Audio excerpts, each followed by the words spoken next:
책 읽는 치아이다. 안녕하세요. 책 읽는 치어리더입니다. 2020년도 벌써 얼마 남지 않았네요. 정말 너무 아쉽습니다. 올해는 진짜 코로나 때문에 집콕하다 보니까 올해 제가 뭘 했을까 생각해 봤더니 밥상만 차리다가 끝이 난 것 같아요. 정말 남편도 원격 근무를 하게 됐고 아이들도 집에서 원격 수업을 하게 됐잖아요. 그래서 가족들이 다 집에서 삼시세끼를 먹고 지내고 하니까 정말 책 읽을 시간이 없더라고요. 그럼에도 불구하고 제가 틈틈이 자기 전에 이북으로도 읽고 그리고 서평 이벤트 책을 받아서도 읽고 해서 제가 올해 읽었던 책들을 한번 훑어보니까 62권이나 읽었더라고요. 저를 칭찬해 주고 싶네요, 정말. 제가 올해 읽었던 책들의 목록을 훑어보니까 정말 칭찬해 주고 싶은 그리고 상 주고 싶은 정말 재미있고 좋은 책들이 많이 있더라고요. 그래서 오늘은 제가 제 마음대로 뽑은 올해의 책을 시상하려고 합니다. 이름하여 2020년 치어리딩 북 시상식입니다. 제가 올 한 해 읽었던 책들을 한번 빠르게 읽어볼게요.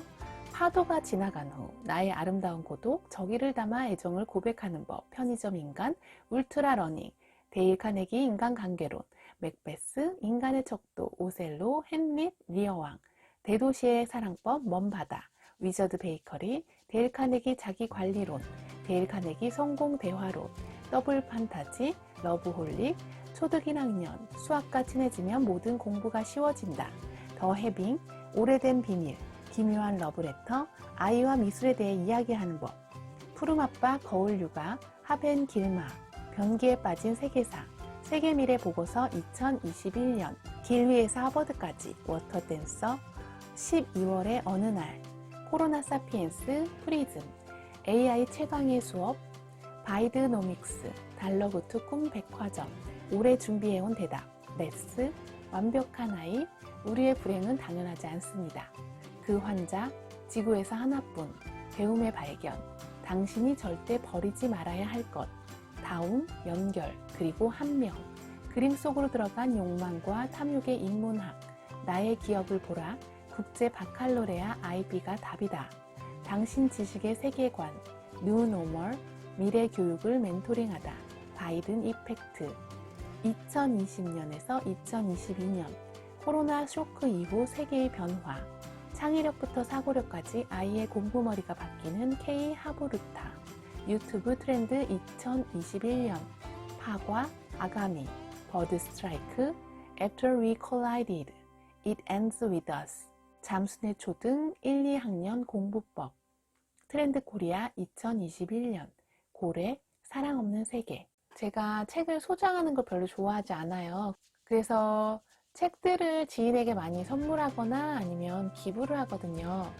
실물책이 별로 없는 점 이해해 주시기 바랍니다. 제가 테마별로 베스트 3를 좀 나눠봤습니다. 첫 번째 테마는 부모 잘못 만나 역경의 삶을 살아온 실화 에세이입니다. 베스트 3를 한번 보실까요? 첫 번째 책은 완벽한 아이입니다. 완벽하고 강한 아이를 키우겠다는 원대한 꿈을 가진 정신병자인 아버지를 만나 감금, 학대, 폭력의 유년기를 보낸 저자가 40년이 지나서 담담하게 자신의 이야기를 하는 책입니다. 두 번째 책은 배움의 발견입니다. 극단적인 종교를 믿는 부모님은 정부를 사악한 악마 집단이라고 규정하고 자신의 아이들을 학교에도 병원에도 보내지 않습니다.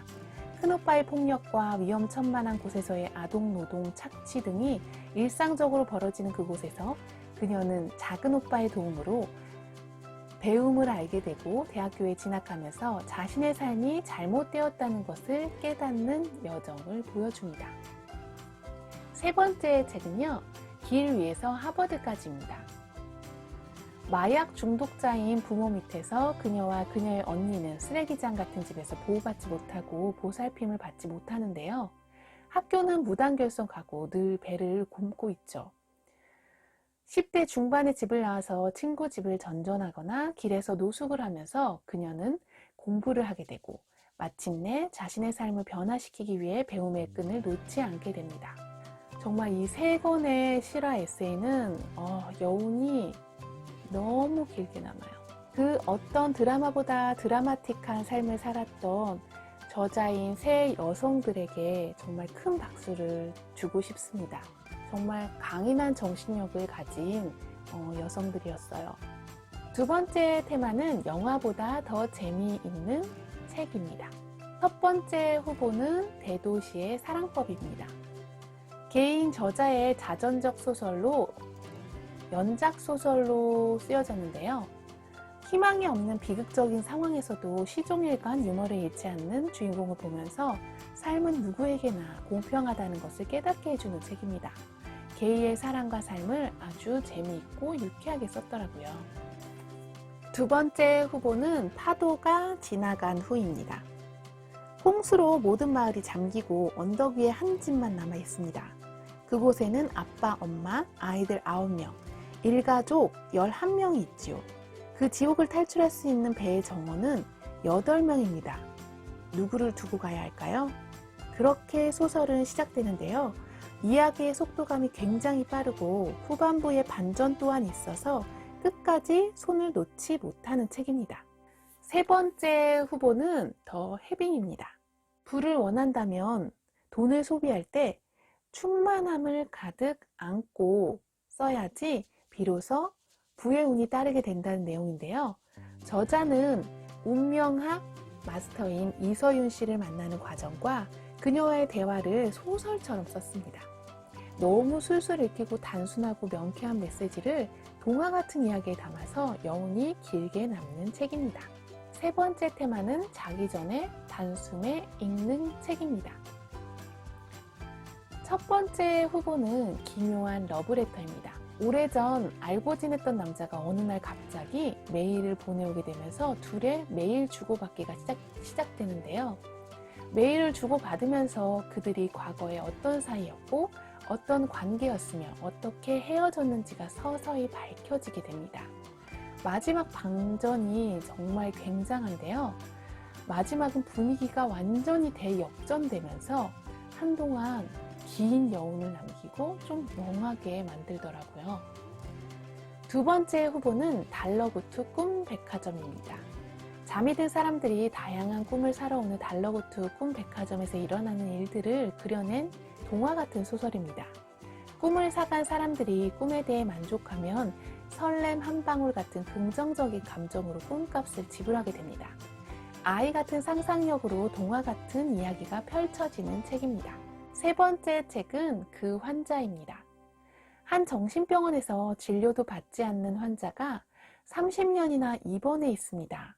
그 환자를 치료했던 사람들은 모두 끝이 좋지 않았기에 병원들의 직원들조차 그 환자를 기피했습니다. 새로 부임한 똑똑한 신참 의사는 그 환자를 진료하게 되면서 병원의 농간인지 그 환자가 진짜 정신병력이 있는 환자인지를 파헤치기 시작하는데요. 마지막에 대반전이 있는데 그 반전이 약간 사람마다 호불호가 있더라고요. 후보작들이 너무나 쟁쟁해서 올해의 책을 무얼 뽑을까 굉장히 고민을 했습니다. 수상작은 제가 개인적으로 너무너무 재미있게 보고 또 여운이 가장 많이 남았던 책으로 선정하였습니다. 2020년 치어리딩 북 시상식의 올해의 책은 바로 완벽한 아이입니다. 정말 이 책은 정말 단연 압도적이에요. 정말 허구의 이야기는 진짜의 이야기를 따라올 수 없더라고요. 이 책을 읽어보시면 왜 제가 올해의 책으로 뽑았는지 충분히 공감하시고 이해하실 수 있으실 거예요. 꼭 한번 읽어보세요. 1년이라는 세월이 참 나이가 들어감에 따라서 점점 가속도가 붙는 것 같아요. 그래서 연말이 되면 참 아쉬운 마음이 항상 드는데요. 그래도 한 해 동안 책을 많이 읽게 되면 아쉬움이 좀 덜 하더라고요. 마음에 그나마 차곡차곡 쌓인 것들이 있고 그리고 그만큼 제가 성장했다는 것을 느낄 수 있거든요. 내년엔 더 재미있고 주옥 같은 책들로 다시 찾아오겠습니다. 올 한 해 잘 마무리하시고 새해 복 많이 받으세요. 그리고 내년에도 치어리더 많은 사랑 부탁드려요. 그럼 안녕.